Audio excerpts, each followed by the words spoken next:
महाराष्ट्र की राजनीति में सुगबुगाहट तेज हो गई है। वरिष्ठ नेता शरद पवार की अगुवाई वाली एनसीपी एसपी में बड़ी फूट देखने को मिल सकती है।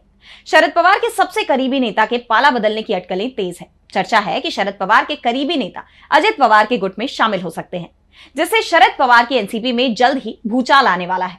तो कौन है वो नेता और क्या है पूरा मामला, जानने के लिए देखिए ये रिपोर्ट। शरद पवार की अगुवाई वाली एनसीपी एसपी में टूट के आसार दिखाई दे रहे हैं। अटकलें लगाई जा रही हैं कि उनके बेहद खास नेता पार्टी छोड़कर जा सकते हैं। कहा जा रहा है कि शरद पवार के खास नेता जल्दी ही उप मुख्यमंत्री अजित पवार के गुट का दामन थाम सकते हैं। हालांकि इस पर शरद पवार की तरफ से कोई प्रतिक्रिया तो सामने नहीं आई, लेकिन महाराष्ट्र सरकार में मंत्री और शिवसेना नेता संजय शिरसाट ने इस संभावित बदलाव के संकेत दिए हैं।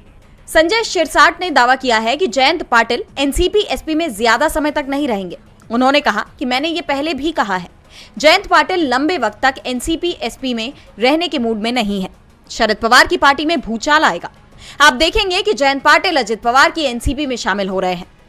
संजय शिरसाट के इस दावे ने शरद गुट की एनसीपी में खलबली मचा दी है। जयंत पाटिल को शरद पवार का सबसे भरोसेमंद साथी माना जाता है और हाल ही में जयंत पाटिल ने एक बयान में भी कहा था कि उनके भविष्य को लेकर कुछ भी तय नहीं है।